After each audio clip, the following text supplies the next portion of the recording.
Bonjour, la Bible dit dans Malachie 2 au verset 16, car je hais la répudiation, dit l'Éternel, le Dieu d'Israël, et celui qui couvre de violence son vêtement, dit l'Éternel des armées.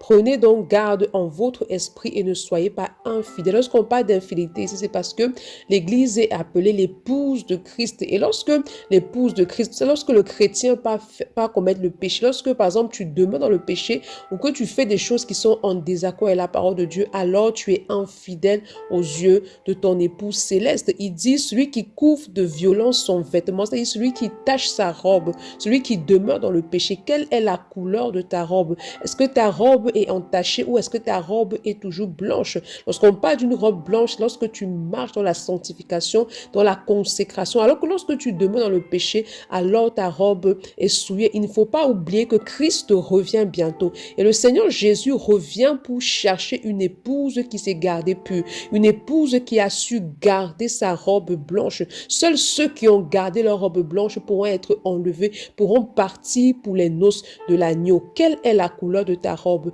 Ce matin, demande au Saint-Esprit de t'accorder la grâce de garder ta robe blanche. Demande-lui pardon pour tout ce que tu as fait qui a rendu ta robe sale, qui a souillé ta robe, qui a entaché ta robe, et demande de t'accorder la grâce de demeurer dans la sainteté et la consécration. Bonne journée. Shalom.